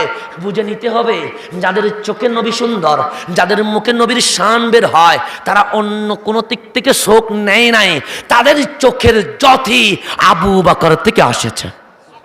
আর যারা নবীর দোষ খোঁজে, তাদের চোখের জ্যোতি আবু জেহেল থেকে এসেছে। কোত্থেকে এসেছে? আবু জেহেল থেকে এসেছে। সেই জন্য তাদের কাছে নবী খারাপ লাগে, নবীর জিকির ফালতু লাগে, নবীর সম্মান বললে তাদের সুলকানি শুরু হয়। একটা কারণে, কারণ তাদের আকীদা আবু জাহেল থেকে নেওয়া, আর আমাদের আকীদা সিদ্দিকে আকবর থেকে নেওয়া। এখন আসলে সামনের দিকে চলে যায়, যাতে করে আপনার অংশগুলো একটু মিলাইয়া দিই। কারণ আমি বিভিন্ন অংশ কথা বললাম। তো আমার নবীকে যখন বললেন আনাস বিন মালিক নবীর এই শাফাআত করবেন, আমার নবী বললেন হ্যাঁ আমি শাফাআত করব। লিকুল্লি উম্মাতিন, সকল উম্মতের জন্য। নবীর এই চিনবেন কেমনে? আমার নবী বললেন হাসরের ময়দানে 120টা লাইন হবে, 40টা লাইন অন্যান্য নবীর রাসূলের উম্মত, 80টা লাইন আমি নবীর উম্মত। শুধু তাই নয়, আল্লাহ কোরআনে বলে নবীর শান নয়, উম্মত আমার বান্দা তুমি আগে নিজেকে চিনো। ওয়া কাযালিকা জাআলনাকুম উম্মাতাও ওয়াসাতা, আর এমনি ভাবে আমি আল্লাহ জাআলনাকুম তোমাদেরকে বানিয়েছি উম্মাতাও ওয়াসাতা, মধ্যমপন্থী উম্মত, সর্বশ্রেষ্ঠ উম্মত। যখন অন্যান্য নবীর উম্মত জান্নাতে যাওয়ার আগে হিসাব নিকাশ শুরু হবে, হিসাব নিকাশ চলতে চলতে আমার নবীর উম্মতকে আমি আগে জান্নাতে পাঠিয়ে দিব। আমরা আগে কোথায় চলে যাব? জান্নাতে। তো আমার নবী বললেন আমি আমার উম্মতকে 3টা কারণে চিনব। কয়টা কারণে?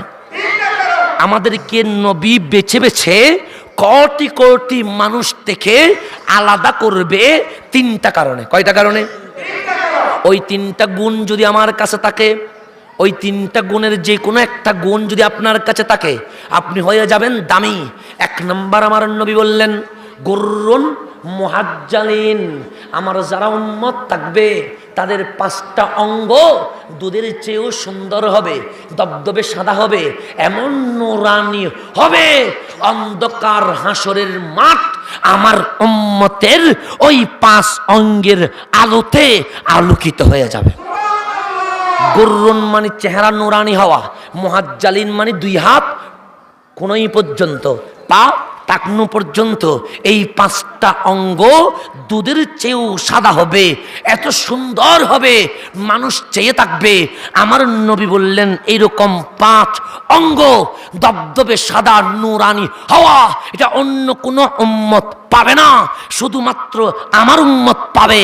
কেন জানো?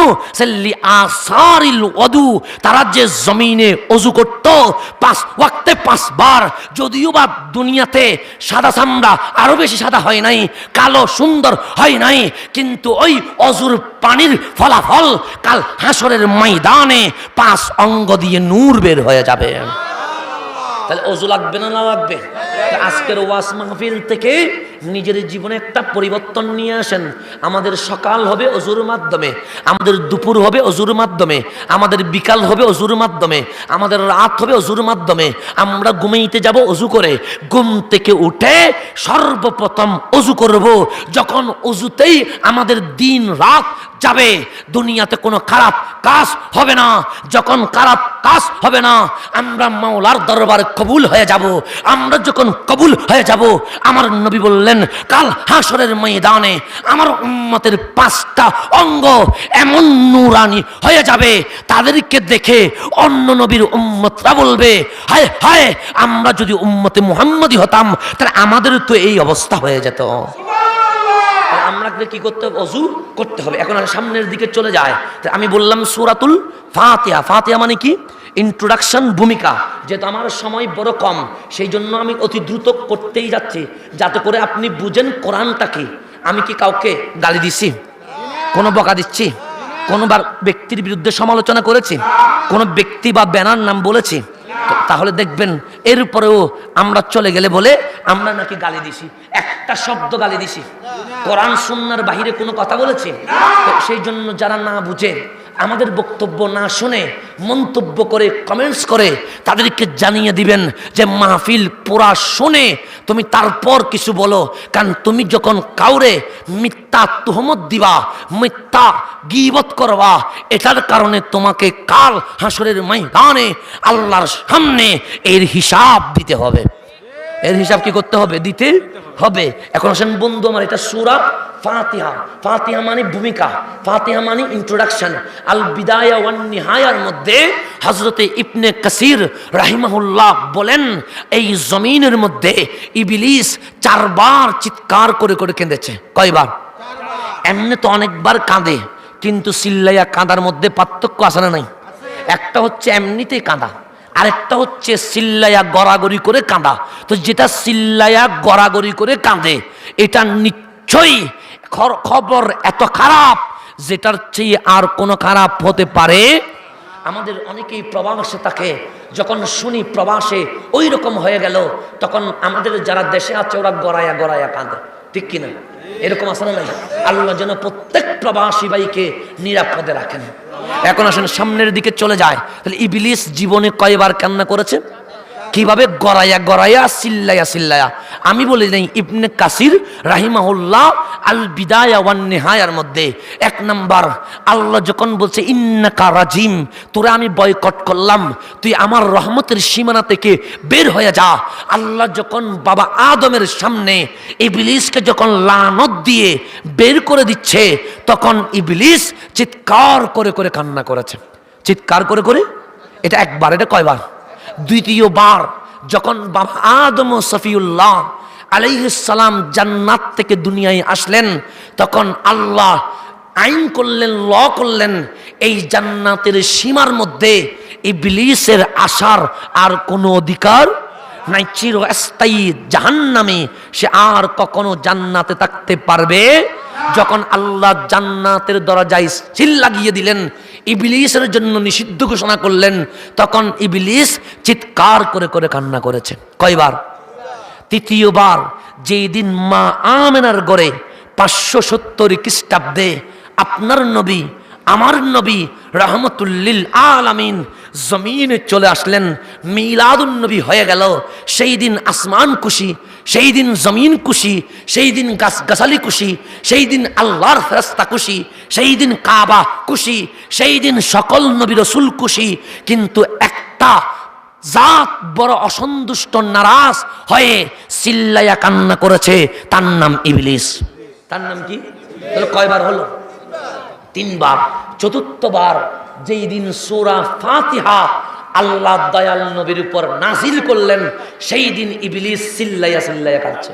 তা আল্লাহ বলে, ইবলিস তোর গায়ে যখন বেশি লেগে গেছে সূরা ফাতিহা, আমি আমার বান্দাকে নবীর উম্মতের উপর প্রত্যেক নামাজে সূরা ফাতিহা পড়ার বিধান দিলাম। ও নবীর উম্মত, ও আমার বান্দা, তুমি সময় পেলে সূরা ফাতিহা পড়িও, কারণ এইদিকে সূরা ফাতিহা পড়বা, ওইদিকে ইবলিস চিল্লাইয়া চিল্লাইয়া কাঁদবে। ওইদিকে ইবলিস কি করবে? চিল্লাইয়া চিল্লাইয়া কাঁদবে। এটা ভূমিকা। ভূমিকা যখন শেষ, এখানে লেখা আছে সূরাতুল বাকারা। সূরাতুল বাকারা মানে গাবি। বাকারা মানে কি? গাবি। গাবি আছে না আমাদের দেশে? তো গাবিকে কি বলে? বাকারা বলে। তো কোরআন কি গাবির জন্য না মানুষের জন্য? কার জন্য? কোরআন সংবিধান, কোরআন দস্তুর কাদের? লিল মুসলিমিনা ওয়াল মুসলিমাত, মুসলমান নরনারীর জন্য এই কোরআন সংবিধান। তাহলে এখানে লেখা দরকার ছিল সূরাতুল ইনসান, মানুষ দিয়ে শুরু, অথবা সূরাতুন নাস, মানুষ দিয়ে শুরু, কিন্তু লিখলেন সূরাতুল বাকারা। তাহলে ভূমিকা শেষ, মূল কিতাব লিখতেছে শিরোনাম বাকারা, গাবি। আল্লাহ কোরআন দিলা মানুষের জন্য, কিন্তু সর্বপ্রথম শিরোনাম বাকারা কেন, গাবি কেন?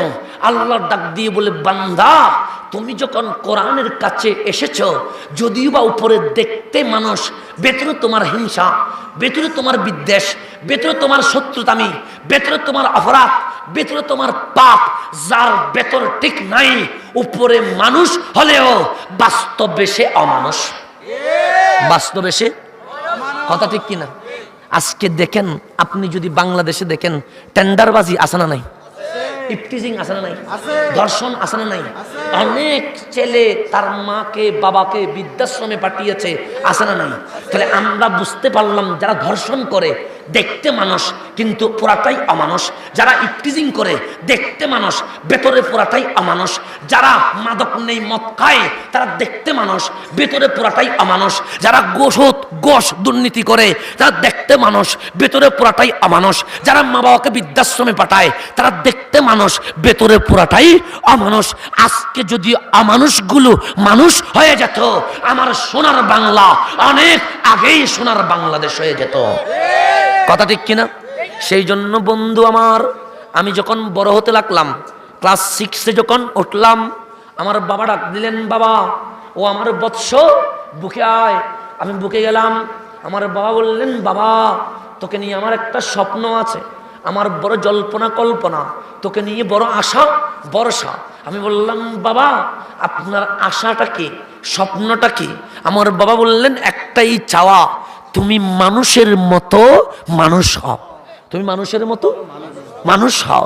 আমার মাও বললেন, বাবা আমারও একটা চাওয়া, তুমি মানুষের মতো মানুষ হও। নিশ্চয়ই আপনার বাবাও আপনাকেই বলেছেন মানুষের মতো, নিশ্চয়ই সবার মা সবাইকে বলেছে মানুষের মতো। তা আমি যখন ছোট্ট বুঝি নাই, তখন আমার বাবাকে ডাক দিলাম, বাবা আমি তো দেখতেই মানুষের মতো, সুতরাং জন্মগতভাবে মানুষ, আবার কেমনে মানুষের মতো মানুষ হব? তখন বাবা ডাক দিয়ে বলে, এই সমাজে অশান্তি যে হচ্ছে, সেটা গরু ছাগল পশু পাখির জন্য নয়, মানুষগুলো অমানুষ হওয়ার কারণে। মানুষগুলো কি হওয়ার কারণে? তা আজকে সমাজে যদি অধিকাংশ মানুষগুলো মানুষ হতো, তাহলে এত দুর্নীতি থাকতো না, হত্যা ইফতিজিং থাকতো না, মারামারি হানাহানি থাকতো না, এক বিগত জমির জন্য বাইকে মারতে পারতো না। তাহলে মানুষ উপরে কিন্তু ভেতরে কি অমানুষ? ভিতরে কি? আমাদের ভিতরে যেটা মন আছে, এটার ভিতরে যখন হিংসা থাকে, এটার ভিতরে যখন নিন্দা থাকে, আপনি যে নামাজ পড়তে গেলেন, কয়জন মানুষ বলতে পারবে আমার নামাজটা ঠিক মতো হয়েছে? পশ্চিমে ফিরে কাবার দিকে ফিরে আল্লাহু আকবার বললেন, মনটা দোকানের হিসাব করে, মনটা ঘরের হিসাব করে, মনটা বউয়ের শাড়ি কেমন হবে হিসাব করে, মনটা বাচ্চার কি লাগবে এটার হিসাব করে। এইরকম মন দিয়ে নামাজ পড়লে নামাজ কি হবে? হবে না। সেই জন্য মন যার ঠিক নাই, উপরে মানুষ হলেও ভেতরে কি? তো আল্লাহ রাত দিয়ে বললেন, তুমি নামাজ পড়ো না, তুমি অমানুষ, তুমি রোজা রাখো না, তুমি অমানুষ, তুমি হজ করো না, তুমি অমানুষ, তুমি যাকাত দাও না, তুমি অমানুষ, তুমি বউ বাদ দিয়ে পরকিয়া করো, তুমি অমানুষ, তুমি বিয়ের আগে প্রেম করো, তুমি অমানুষ, তোমার মা বাবার সম্মান না করে তুমি বৃদ্ধাশ্রমে পাঠাও, তুমি অমানুষ, তুমি সুদ নাও ঘুষ নাও, তুমি অমানুষ। সেই জন্য কোরআন বলে সূরাতুল বাকারা, এই কোরআন যারা ধরবে, দেখতে তোমরা মানুষ হলেও ভেতরে তোমরা অমানুষ। তো কোরআন তুমি কি করবে? সে হুদান লিল মুত্তাকিন, তোমারে আমি মানুষ বানাবো, তোমার আমি কি বানাবো? মানুষ বানাবো। তাহলে কোরআনের এমন একটা ফ্যাক্টরি, যেখানে অমানুষ ঢুকলে মানুষ হয়ে যায়, যেখানে অমানুষ ঢুকলে কি হয়ে যায়? তো আমি কোরআন খুলতে লাগলাম, কোরআন বলে আকিমুস সালাহ, নামাজ পড়ো, মসজিদে যাও। আমি মসজিদে যেতে রাখলাম, অমানুষ থেকে এখন মানুষ হতে লাগলাম। কোরআন বলে আতুজ যাকা, এতদিন অমানুষ ছিলাম, যাকাত দেই নাই, এখন যাকাত দিতে লাগলাম, অমানুষ থেকে মানুষ হতে লাগলাম। কুতিবা আলাইকুমুস সিয়াম, এতদিন রোজা রাখি নাই, দিনের বেলায় খেয়েছি, অমানুষ ছিলাম, এখন কোরআন বলে রোজা রাখ, আমি রোজা রাখতে থাকলাম। কোরআন বলে আস্তে আস্তে আতিমুল হাজ্জা, হজটা একটু করে নাও, আমি হজ করে নিলাম। কোরআন বলে এখন আস্তে আস্তে কি হচ্ছে? মানুষ হচ্ছে। কোরআন বলে হালালটা নাও, হারামটা ছেড়ে দাও, সুদ ছেড়ে দাও, ঘুষ ছেড়ে দাও, হারাম ছেড়ে দাও, হালাল গ্রহণ করো। কোরআন আমাকে একটু লিস্ট দাও, কোনটা কোনটা হালাল, কোনটা কোনটা হারাম। কোরআন বলে এরকম যদি লিস্ট দিতে চাই, কাঁচামরিচ, পেঁয়াজ, রসুন, এরকম যদি লিস্ট বানাই, তেলের মধ্যে কত প্রকার, এগুলো যদি বলতে যায়, এরকম আরো 100টা কোরআন লাগবে। আরো কয়টা কোরআন লাগবে? শুধু যদি সমুদ্রের ভিতরের মাছ নিয়ে লেখে, পুঁটি মাছ, ছোট মাছ, বড় মাছ, রুই মাছ, কাতলা মাছ, এরকম লিখলে মাছ নিয়েও একটা কি হয়ে যাবে? কোরআন শরীফ হয়ে যাবে। কথা ঠিক কিনা? আবার হারামের লিস্ট বানাইতে গেলে কোরআন শরীফ আরো কয়েকটা লাগবে। কিন্তু আপনি যদি হালাল হারামের লিস্ট না জানেন, আপনি কেমনে হালালটা নিবেন, কেমনে হারামটা বাদ দিবেন? কোরআন হালালের লিস্ট লাগবে, কোরআন বলে লাগবে নাকি? আমি বললাম হ্যাঁ।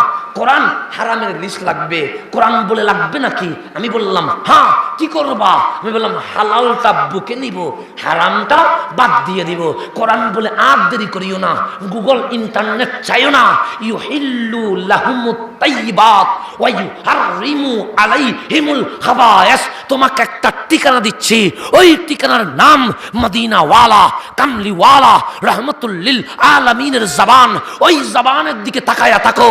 নবীর জবান যদি বলে হালাল, এটা তোমাদের জন্য হালাল হয়ে যায়। নবীর জবান যদি বলে হারাম, এটা তোমাদের জন্য হারাম হয়ে যায়। এটা তোমাদের জন্য কি হয়ে যায়? এটাকে আমি বলেছি না কোরআন বলেছে? কোরআন বলেছে। তো কোরআন বলছে নামাজ পড়ছো? আমি বললাম হ্যাঁ। কোরআন বলে হ্যাঁ মানুষ হতে লাগলা। কোরআন বলে রোজা রাখো? আমি বললাম হ্যাঁ। কোরআন বললে হ্যাঁ হ্যাঁ মানুষ হতে লাগলা। কোরআন বললো রোজা রাখো? আমি বললাম হ্যাঁ। কোরআন বলে মানুষ হতে লাগলা। কোরআন বলে মা বাবাদের কষ্ট দিও না। আমি বলবো কি করবো? ওয়াবিল ওয়ালিদাইনি ইহসানা, মা বাবার সেবা করো। কোরআন যখন বললো সেবা করো, আমি মা বাবার সেবা করতে লাগলাম। কোরআন বলে মানুষ হবা। কোরআন বললো বউকে ভালোবাসো, আমি বউকে ভালোবাসতে লাগলাম। কোরআন বলে মানুষ হবা। কোরআন বলে সন্তানকে মানুষ বানাও, কন্যাকে মানুষ বানাও। আমি বললাম আমি যত্ন নিতে লাগলাম। কোরআন বলে মানুষ হবা। আমি সালাম দিলাম, সম্পদ নিয়ে জুলুম অত্যাচার করি নাই। কোরআন বলে মানুষ হবা। কোরআনকে ডাক দিলাম কোরআন। আমি যেই দিন আসলাম তোমার সামনে, সেই দিন তুমি আমাকে দেখিয়ে দিয়েছো বাকারা, উপরে মানুষ, ভেতরে তুমি অমানুষ। আমার তো বড় গুনাহ আছে, আমার তো বড় পাপ আছে, আমি তো বড় অপরাধ অপরাধী, গুনাহ মাফ হবে কেমনে? কোরআন বলে নিরাশ হইও না, আমার কাছে যখন এসেছো আমি গুনাহ মাফ করানোর সিস্টেম বলে দিই। তুমি যদি কাবার সামনে দাঁড়ানোর পরেও মন যদি বলে গুনাহ মাফ হয় নাই, তুমি যদি হাজারে আসওয়াদ চুমু দেওয়ার পরেও তোমার মন যদি অশান্ত থেকে যায়, তুমি জমজমের পানি পান করার পরেও তোমার মন যদি চটপট করে, তুমি সাফা মারওয়া দৌড়ার পরেও তোমার মন যদি বলে ওঠে গুনাহ মাফ হয় নাই, আরাফা মুজদালিফা মিনা অবস্থান করার পরেও যদি মন বলে তোমার গুনাহ মাফ হয় নাই, কোরআন বলে আর কোথাও যাওয়ার দরকার নাই। ইস জালামু আনফুসাহুম জাউকা, নবী রে আপনার উম্মতকে জানায়া দেন, যদি কোনো গুনাহ করে, পাপ করে, অপরাধ করে, গুনাহ যদি মাফ করাইতে চায় তারা যেন আপনি নবীর দরবারে চলে আসে। আপনি নবীর কি কাজ কোথায় চলে আসে? দরবারে। আপনি নবী যখন গুনাহ মাফ করানোর জন্য দোয়া করবেন, আমি আল্লাহ উম্মতের গুনাহ মাফ করে দিব। উম্মতের গুনাহ কি করে দিব? সেই জন্য দয়াল নবী রাহমাতুল লিল আলামিন ডাক দিয়ে বলে, উম্মত শোনো শোনো, হায়াতি খায়রুল লাকুম, সহিহ হাদিস, ইমাম হাকিম মুস্তাদরাকের মধ্যে এই হাদিসটা বলে বলছেন, হাযা হাদিসুন সহিহুল ইসনাদ, এই হাদিসটা সনদান সহিহ। এই হাদিসটা সনদান। আমার নবী বলতে লাগলেন, সাহাবী আমার শোনো শোনো, হায়াতি খায়রুল লাকুম, আমি যে জমিনে আছি, আমার যে জীবন আছে, হায়াত এটা খায়রুল লাকুম, তোমাদের জন্য বড় উত্তম। কেন? কারণ আমি নবী তোমাদের সাথে কথা বলি আর তোমরা আমার সাথে কথা বলো। আমার নবী পরক্ষণে ডাক দিয়ে বললেন, ওয়া মামাতি খায়রুল লাকুম, আমি যে ইন্তেকাল করব, আমার যে ওয়াফাত হবে, আমি যে চলে যাব, এটাও তোমাদের জন্য উত্তম। এটাও তোমাদের জন্য। তো নবী চলে যাওয়া এটা কি খুশি না নারাজ? নারাজের বিষয়। কিন্তু আমার নবী বললেন নারাজ নয়, তোমার চোখ বলছে নারাজ, তোমার বিবেক বলছে এটা অখুশির বিষয়। আমার নবী বলছে, কে বলেছে আমি নবী মরা নবী? আমি নবী তো জিন্দা নবী। আমি নবী কি নবী? জিন্দা নবী। ওয়া মামাতি খায়রুল লাকুম, আমার ইন্তেকালটা তোমাদের জন্য উত্তম। কেমনে? সাহাবায়ে কেরাম ডাক দিয়ে বললেন, নবী গো, আপনি যে আমাদের সামনে আছেন, চেহারা দেখলে শান্তি, সমস্যা হলে আপনি নবী সমাধান করে দেন। বৃষ্টি নাই, আপনি যখন হাত তোলেন তখন বৃষ্টি পড়ে, যখন বন্যা শুরু হয়ে যায় আপনি যখন হাত তোলেন বৃষ্টি বন্ধ হয়ে যায়, সকল সমস্যার সমাধান আপনি নবীর কদমে পাওয়া যায়। আপনি যদি চলে যান, কাকে দুঃখ বোঝাবো, কার চেহারা দেখবো? আমার নবী বললেন, আমি মরা নয়, আমি পৌঁছা নয়, আমি মরা পরেও, ইন্তেকাল করার পরেও আমি নবী হায়াতুন নবী, জিন্দা নবী।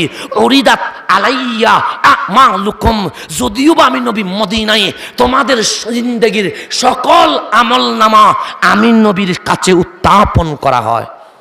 আমি নবীর কাছে উত্থাপন। আমরা যে আজ 5 রঙ্গি এলাকাবাসী এই মাহফিল করছি, আমার নবী এই মাহফিলের নিউজ জানেন। আমার নবী এই মাহফিলের নিউজ জানেন। বসে উরিদাত আলাইয়া আমালুকুম, আমি ঘুমাইয়া নাই, আমি নবী জিন্দা হায়াতুন নবী তাকায়া আসি, তোমাদের আমল নামা আমাকে উত্থাপন করা হয়। আমি যখন দেখি আমার উম্মত মাহফিলে বসে আছে, আমি যখন দেখি আমার উম্মত মসজিদে যায়, আমি যখন দেখি আমার উম্মত ঘুষ সুদ হারাম কাজে লিপ্ত নয়, আমি নবী বড় খুশি হয়ে মাওলার দরবারে হাত তুলি, আল্লাহ, আমি যে বাংলার জমিনে উম্মত রেখে আসলাম, আমি যে পাকিস্তান, ভুটান, নেপাল, ইন্ডিয়া সমস্ত দেশে উম্মত রেখে আসলাম, উম্মত আমার বেওয়াফা নয়, উম্মত আমার বড় ওয়াফাদার, ভালো মাওলা তারা ইবাদত করছে। আমি নবী উম্মতের পক্ষে খুশি হয়ে তোমার দরবারে শুকরিয়া আদায় করছি। তোমার দরবারে কি আদায় করছি? শুকরিয়া কে আদায় করে? দয়াল নবী। কার পক্ষে? আমার পক্ষে, আপনার পক্ষে। কিন্তু আমাদের যাদের গতি নাই, আমাদের যাদের পাপে ভরপুর, আমরা কি করব? আমার নবী বলে, নিরাশ হইও না, আমি নবী তো কেঁদেছি পাপী উম্মতের জন্য। আমি নবী কেঁদেছি কার জন্য? পাপী উম্মতির জন্য। নবীরেই আমরা যারা পাপী তাদের জন্য কি? আমি যখন দেখি আমার উম্মত পাপ করে, অপরাধ করে, গুনাহ করে, তখন আমি নবী মাওলার দরবারে চোখের পানি ছেড়ে দিয়া দোয়া করি, বলি, আল্লাহ, আমার উম্মতটা বড় অবুঝ, যদি বুঝ থাকতো গুনাহ করতো না, পাপ করতো না, অপরাধ করতো না, না বুঝে করে ফেলেছে। নবুয়তের 2 হাত তুলে দিলাম, আমার দিকে তাকায়া আমার গুনাহগার উম্মতকে মাফ করে দাও। সুবহানাল্লাহ। আমার গুনাহগার উম্মতকে কি করে দাও?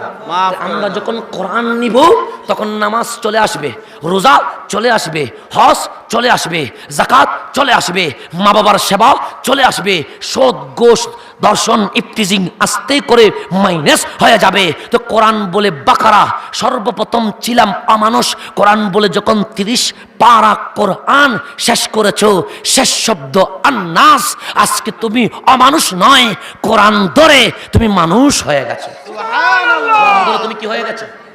এখন আপনি কি অমানুষ থাকবেন না মানুষ থাকবেন? মানুষ। যদি বলেন আমি মানুষ থাকবো, আপনাকে সংবিধানের কাছে আসতে হবে। আপনি যদি বলেন আমি মানুষ হব, আপনাকে কোরআনের কাছে আসতে হবে। কোরআন ছাড়া আর কোনো উপায় নাই। তো আমি যেই কথার দিকে শেষ দিকে চলে যাব, কারণ যেহেতু আমাকে অন্য জায়গায় যেতে হবে, আমি সর্বপ্রথম বলেছিলাম কোরআন 2 প্রকার, এক প্রকার নাম মক্কিয়া, আরেক প্রকার নাম মদনিয়া। আমি উল্টাইয়া দেখলাম ইনজিল, আমি উল্টাইয়া দেখলাম তাওরাত, আমি উল্টাইয়া দেখলাম জবুর, আমি উল্টাইয়া দেখলাম অল্ড টেস্টিমেন্ট, আমি উল্টাইয়া দেখলাম নিউ টেস্টিমেন্ট। আলেকজান্দ্রিয়ার পুরাতন লাইব্রেরিতে গেটে গেটে আসমানি কিতাব দেখলাম 104 খানা কিতাব, 100টার নাম সহিফা, বড় বড় 3টা তাওরাত, ইনজিল, জবুর, কোরআন। কোরআনকে বাদ দিয়া অন্য সহিফা কিতাবগুলো যদি তাকান, সেখানে কোনো প্রকার নাই, নাই কোনো সিরিয়ানি, নাই কোনো ফিলিস্তিনি, নাই কোনো ইয়ামানি, শুধুমাত্র প্রকার আছে কোরআনের মধ্যে। একটার নাম মক্কি, একটার নাম মদনী।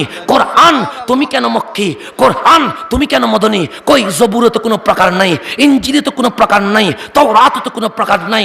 কোরআন ডাক দিয়ে বলে যখন তাওরাত নাজিল হয় তখন মূসা আলাইহিস সালামের ঘরে যায় নাই, তাওরাত মূসা আলাইহিস সালামকে ঘর থেকে বের করে তুরে সাইনার উপর নিয়ে গেছেন। যখন ইনজিল নাজিল হয়, ইনজিল হযরতে ঈসা আলাইহিস সালামের ঘরে যায় নাই, ঈসা আলাইহিস সালামকে ঘর থেকে বের করে এক ইনজিলের ঠিকানায় নিয়ে গেছেন। যখন দাউদ আলাইহিস সালামের উপর জবুর নাজিল হয়, জবুর হযরতে দাউদ আলাইহিস সালামের ঘরে যায় নাই, দাউদ আলাইহিস সালামকে ঘর থেকে বের করে সমুদ্রের কিনারায় জবুরের জায়গায় নিয়ে গেছে। 103 খানা কিতাব আপন আপন রসুলকে ঘরের মধ্যে রাখে নাই, কাউকে পাহাড়ের উপরে, কাউকে পাথরের উপরে, কাউকে গাছের নিচে, কাউকে সমুদ্রের কিনারায়। কোরআন তুমি আমার নবীকে কোন কোন জায়গায় নিয়ে গেছো? কোরআন বলে না না, আমি নবীকে ঘর থেকে বের করি নাই। নবী যখন বাজারে, আমি কোরআন বাজারে, নবী যখন অলিতে গলিতে, আমি কোরআন অলিতে গলিতে, নবী যখন জিহাদে, আমি কোরআন জিহাদে, নবী যখন ঘরে, আমি কোরআন ঘরে, নবী যখন মসজিদে, আমি কোরআন মসজিদে, নবী যখন হিজরতে, আমি কোরআন হিজরতে, নবী যখন গারে হেরায়, আমি কোরআন গারে হেরাই, নবী যখন গারে সুরে, আমি কোরআন গারে সুরে, নবী যখন মেরাজে, আমি কোরআন মেরাজে, নবী যখন জমিনে, আমি কোরআন জমিনে, নবী যখন মক্কায়, আমি কোরআনের নাম মক্কিয়া, নবী যখন মদিনায়, আমি কোরআনের নাম মদনিয়া। বলেন নবীর, নবীর কারণে কোরআন দান। আলহামদুলিল্লাহ, প্রধান অতিথি মহোদয় চিরেই কাছে চলে এসেছেন। ইনশাআল্লাহ তাবারক ওয়া তাআলা মাহফিল কন্টিনিউ চলবে। তাহলে আমার নবী যখন মক্কায়, কোরআন তখন মক্কায়, আমার নবী যখন মদিনায়, কোরআন তখন মদিনায়। তো কোরআন বলে আমি মক্কিয়া, নিজের কারণে নয়, নবীর কারণে। আমি মদনিয়া, নিজের কারণে নয়, নবীর কারণে। সেই জন্য আপনি উম্মত যদি ওয়াফাদার হতে চান, কোরআন যদি বুঝতে চান, নবীর কদমে আসতে হবে। নবীর কদমে, নবীর কদমে আসলে শান্তি, নবীর কদমে আসলে সন্ত্রাসবাদ জঙ্গিবাদ বন্ধ হয়ে যায়, নবীর কদমে আসলে অপরাধ পাপ বন্ধ হয়ে যায়। যদি বাংলাদেশকে শান্তিময় সুখময় করতে চান, এই জমিনে নবীর আদর্শ বাস্তবায়ন করতে হবে। আল্লাহ তাবারক ওয়া তাআলা আজকের মাহফিলকে কবুল করুক, আমিন। ওয়া আখির দাওয়ানা আনিল হামদুলিল্লাহি রাব্বিল আলামিন।